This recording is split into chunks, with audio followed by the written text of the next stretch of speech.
Well, I've just finished doing, I think it's my 14th now, although I haven't done it in 7.1, but I've done it in stereo. My 14th mix of TSA live concert for Petr Pavlas. Quite enjoyable, but yeah, it gets a bit draining listening to the same music over and over again because they don't seem to vary the set list that they actually perform much. Seems to be pretty much almost the same set list each concert, so I'm starting to get a bit tired of hearing the same songs over and over and over again. But that's beside the point. What I'm uh, what I'm doing in this video is basically presenting some evidence to back up my process of mixing and validating its integrity and its strength. And the reason I can do that is in the last concert that he sent me, he already had I presume, professionally mixed recording of that same concert done by somebody else, and gave me a link to download from. So I've got something to compare with. So I've got a concert mix that was done by an external professional.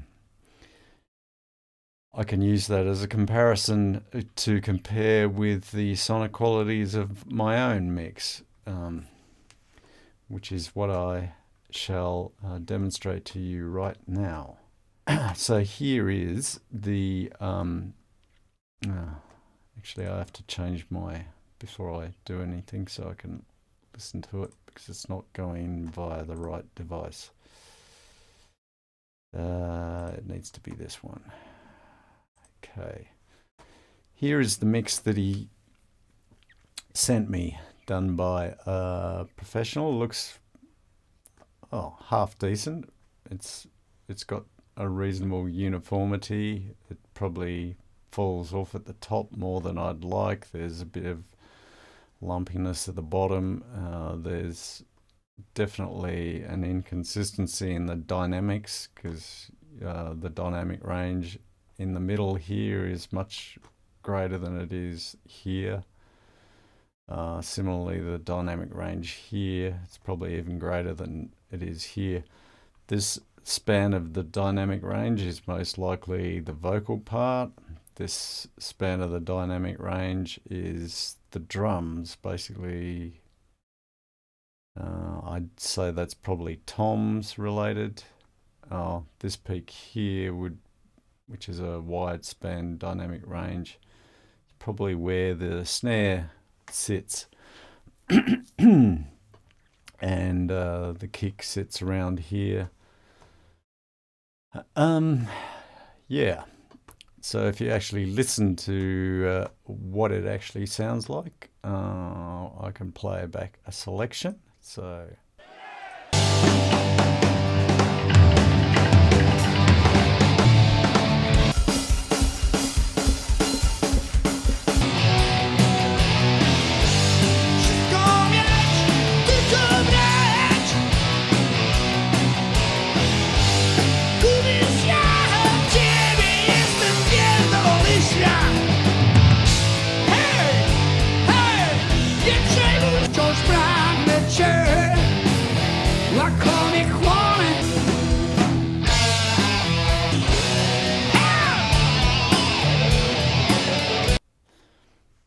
So it's listenable. I wouldn't call it great. It sounds like it's got issues.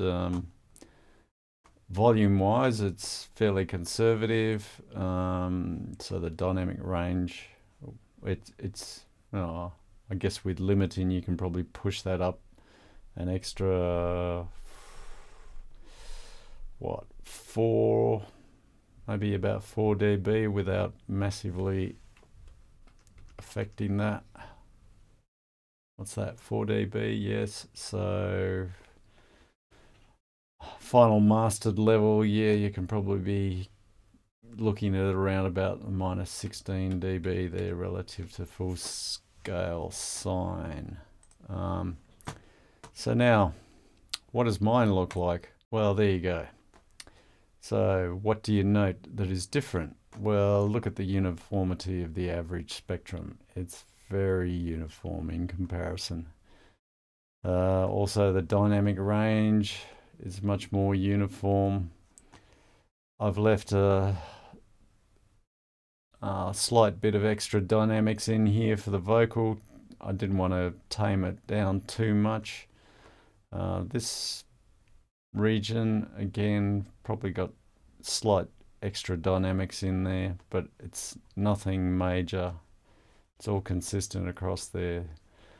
So basically, the state of this, and the volume is minus 15.42, so that's pretty reasonable mastered level.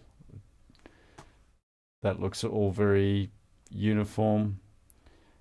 Nice, fairly narrow span across the average levels there to give the loud volume, but I haven't heavily impacted on the top bin. The top bin isn't impacted by much at all. It only hits the top bin, maybe 8% of the time, which is pretty conservative. So most of the dynamics in this track this live recording is entirely preserved. And what does mine sound like in comparison?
As you can see, it sounds much clearer, it sounds louder, and it sounds more atmospheric.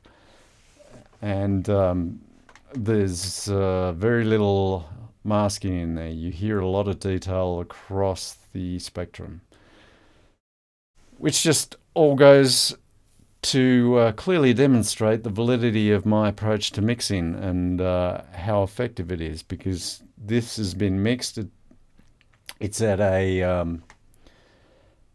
level that I would consider an ideal mastered level. I wouldn't want to push it any louder. The spectrum balance is perfect, so it is a mix that requires no mastering. And the reason why this all came about is the judicious treatment of each of the tracks that go up to make the entire mix, the judicious equalization of those tracks. That gives the spectral balance. It doesn't give the atmospherics. The atmospherics comes from the spatial panning and the synthetic space. So also, the equalization doesn't attend to the dynamics. The dynamics were controlled by my dynamics plugin largely, although I did use some dynamics processing in Har-Bal Harmonic Balancer to a limited extent to even out the volume of, I think, principally the bass guitar part to reduce the amount of processing I needed in the DAW with my Dynamics plugin. But all those elements combined to produce this outcome.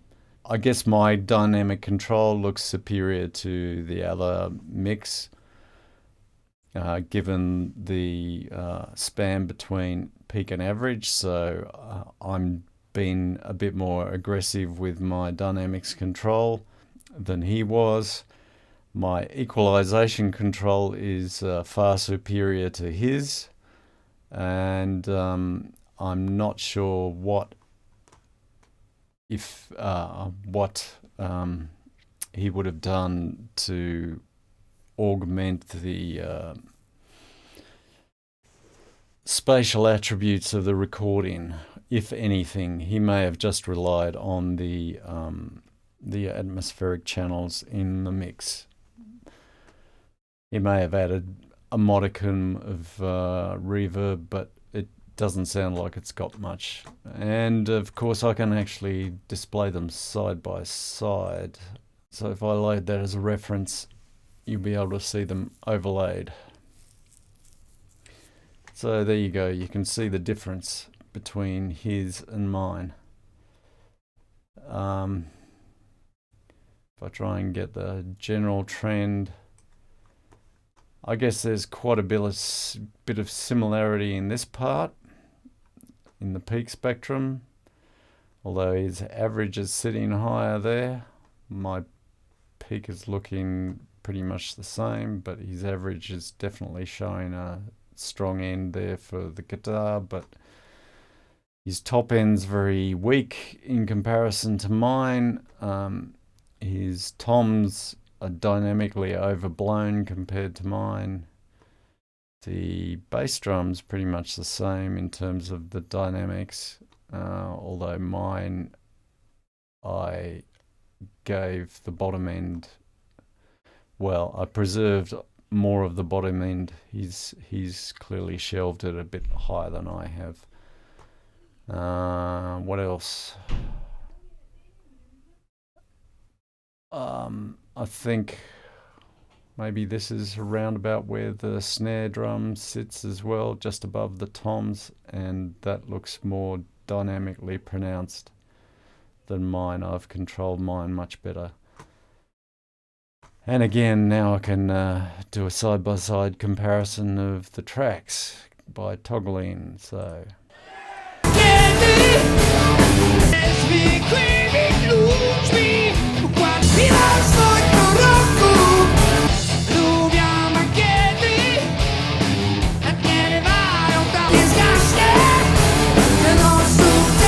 don't think I've got them exactly time matched. I think he's has got a little bit of an extra bit of time on there at the front.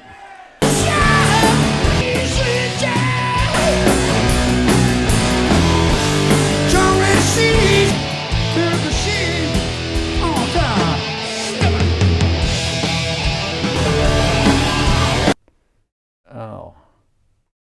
Yeah, this is looking interesting. This is a different sampling rate. It might well be, which is going to screw things up a bit. I don't know. That's really weird. So it looks so similar here, but somehow it's picking up time. I'm not sure what's going on there,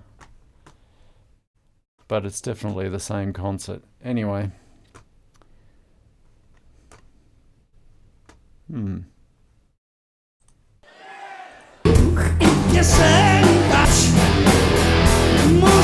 Muszę to mieć.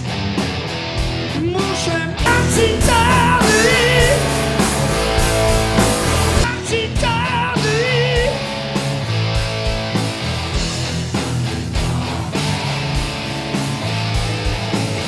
nie Acitary. Muszę to mieć. Zjadam ciebie. Muszę to mieć. Zjadam ciebie. definitely sounds like the same concert, but I don't understand why the time is stretching. That is quite weird. Anyway, that's just a comparison for you to contemplate.